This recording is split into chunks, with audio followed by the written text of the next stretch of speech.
The Lorax by Dr Seuss, a real classic. A classic indeed. You got so excited. At the far end of town where the grickle grass grows and the wind smells slow and sour when it blows and no birds ever sing excepting old crows is the street of the lifted Lorax. The street of the lifted Lorax. And deep in the grickle grass, some people say, if you look deep enough, you can still see today where the Lorax once stood, just as long as it could, before somebody lifted the Lorax away. What was the Lorax, and why was it there, and why was it lifted and taken somewhere from the far end of town where the grickle grass grow? The old Onceler still lives here, and he knows. Here's this little boy going to this house, this rickety old house. You won't see the Onceler, don't knock at his door. He stays in his lurkim, this is his lurkim, on top of his store. He lurks in his lurkim, cold under the roof, where he makes his own clothes out of muffed moof. And on special dank midnights in August he peeks out of the shutters, and sometimes he speaks and tells how the Lorax was lifted away. He'll tell you perhaps if you're willing to pay. Are you willing to pay? On the end of a rope he lets down a tin pail, and you have to toss in 15 cents and a nail and the shell of a great-great-great-grandfather snail. Look at this boy. He's tossing in his 15 cents, a nail, and the shell of a great-great-great-grandfather snail. Then he pulls up the pail, makes a most careful count to see if you've paid him the proper amount. Then he hides what you've paid him away in his snoof, his secret strange hole in his groovulous glove. Then he grunts, I will call you by my whisper-ma-phone, for the secrets I tell are for your ears alone.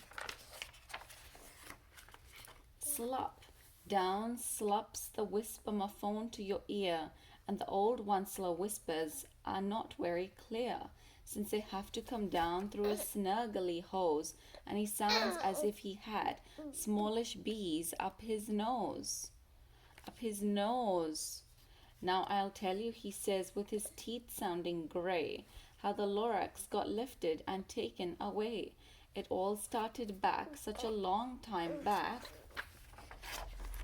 way back in the days when the grass was still green and the pond was still wet and the clouds were still clean. And the song of the swummy swans rang out in space. One morning I came to this glorious place. And I first saw the trees, the truffula trees, the bright colors tufts of the truffula trees, mile after mile in the fresh morning breeze. Here's the Onceler's wagon coming in and seeing all the truffula trees. And under the trees I saw brown barbaloons. What's wrong? Frisking about in their barbaloot suits, and they played in the shade and ate truffula fruits. So much excitement, so much excitement. From the ripulous pond came the comfortable sound of the humming fish humming while splashing around. You want to turn the page? There we go. No ripping, no ripping. Here we go. Here's the Onceler's wagon.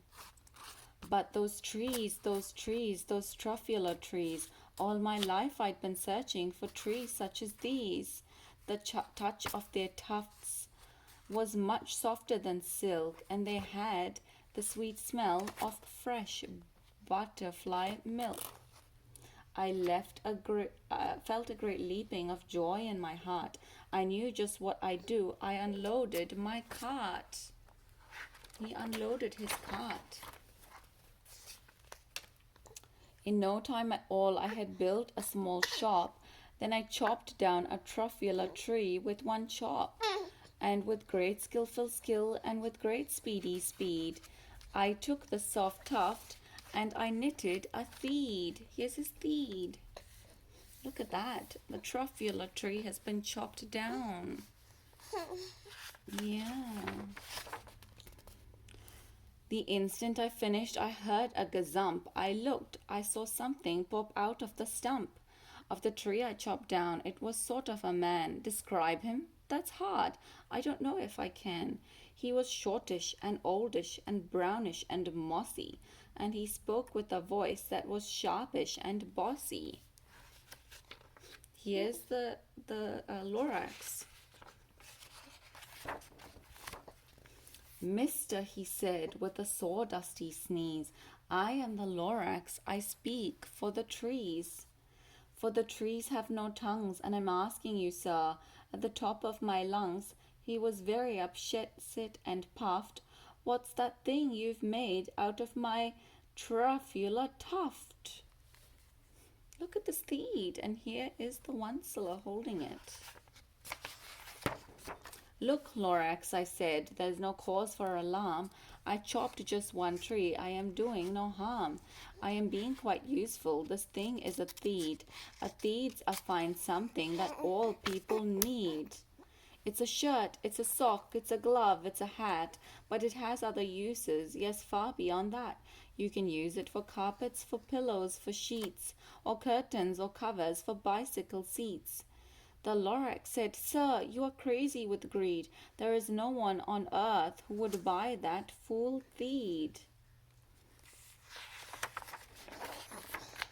But the very next minute I proved he was wrong, and just at that minute a chap came along, and he thought that the theed I had knitted was great. He happily bought it for $3.98. I laughed at the Lorax, you poor stupid guy. You never can tell what some people will buy. Yeah, he's got $3.98. I repeat, cried the Lorax, I speak for the trees. I'm busy, I told him. Shut up, if you please. I rushed across the room and in no time at all built a radio phone. I put in a quick call. I called all my brothers and uncles and aunts and said, Listen here. Here's a wonderful chance for the whole Onceler family to get mighty rich. Get over here fast. Take the road to North Nitch. Turn left at Hockin. Sharp right at South Stitch. And in no time at all, in a factory I built, the whole Onceler family was working full tilt. We were all knitting theeds just as busy as bees, to the sound of the chopping of truffula trees. Here's the truffula trees being chopped down. The factory of thieves. Then, oh baby, oh, how my business did grow. Now, chopping one tree at a time was too slow, so I quickly invented my super axe hacker, which whacked off 4 truffula trees at one smacker.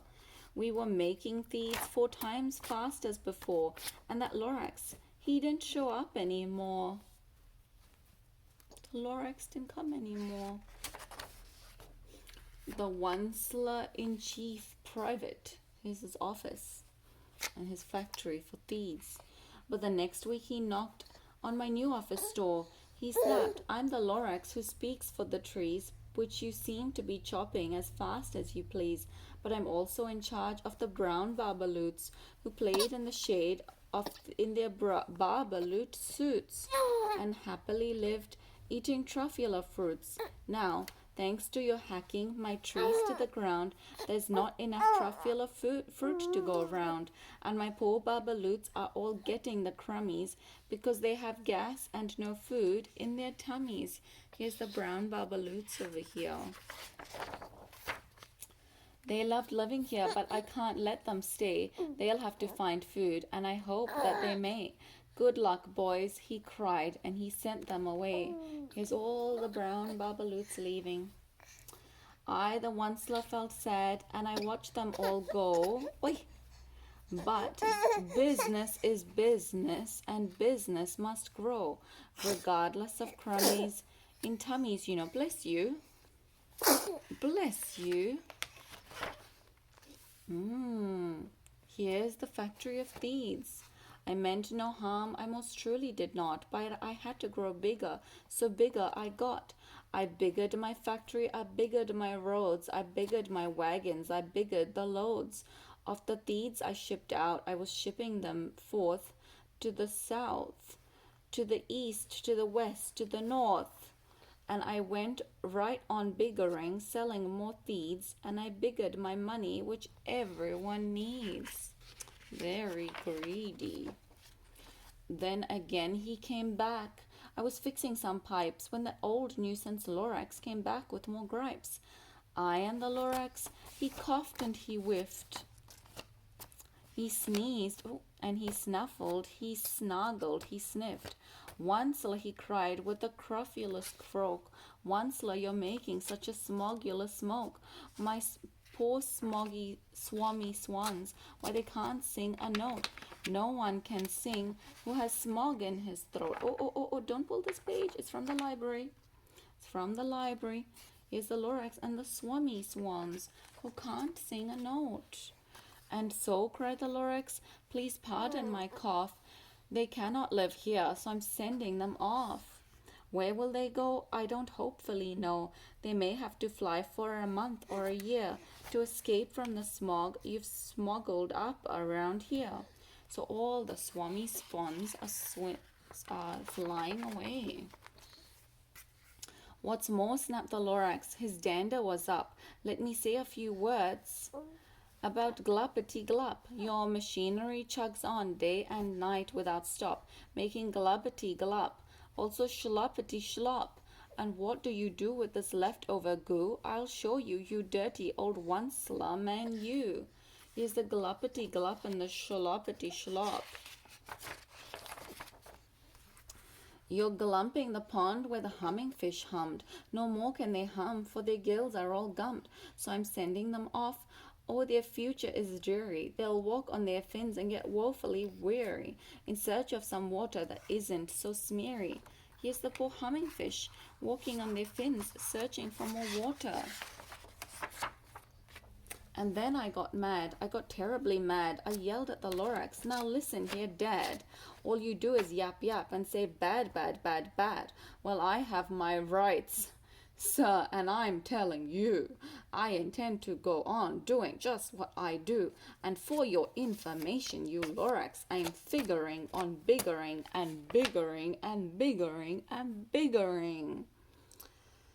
Turning more than truffula trees into thieves, which everyone needs. And at that very moment, we heard a loud whack. From outside in the fields came a sickening smack of an axe on a tree. Then we heard the tree fall. The very last truffula tree of them all. Isn't that terrible? The last truffula tree is falling. The last truffula tree. Yes, it's very sad. It's very sad. Oh, you're trying to eat my finger. Okay. No more trees, no more thieves, no more work to be done. So in no time, my uncles and aunts, everyone, all waved me goodbye. They jumped into my cars and drove away under the smoke-smuggled stars. Here you go. You want to hold this book? Okay, there we go. Now, library book. Now all that was left neath the bad-smelling sky was my big empty factory, the Lorax, and I. Look at that. All the trees chopped down, all the truffula trees, all the swummy swans gone, all the fish gone, the hummingbird fish. Hummingbird, yes. The Lorax said nothing, just gave me a glance, just gave me a very sad backward glance as he lifted himself by the seat of his pants, and I'll never forget the grim look on his face when he hoisted himself and took leave of this place. through a hole in the smog without leaving a trace. Here the Lorax is disappearing. Very sad. Turn the page. There we go. I know you want to hold the book. And all the Lorax left here in this mess was a small pile of rocks with the one word, unless. Whatever that meant, well, I just couldn't guess. That was long, long ago. Okay. But each day, oi. Okay, let me hold the book, please. But each day since that day, I've sat here and worried away through the years while my buildings have fallen apart. I've worried about it with all of my heart. Let's turn this page. Okay, somebody really wants to hold the pages. No ripping library book. But now, here. There we go. But now, says the Onceler, now that you're here, the word of the Lorax seems perfectly clear. Unless someone like you cares a whole awful lot, nothing is going to get better. It's not. Shh. What's wrong? Here's the Onceler, and he's saying, unless someone like you cares. So, catch, calls the Onceler. He lets something fall. It's a trophula seed. It's the last one. It's the last one of all. You're in charge of the last of the trophula seeds. And trophula trees are what everyone needs. Plant a new trophula, treat it with care, give it clean water, and feed it fresh air. Grow a forest, protect it from axes that hack.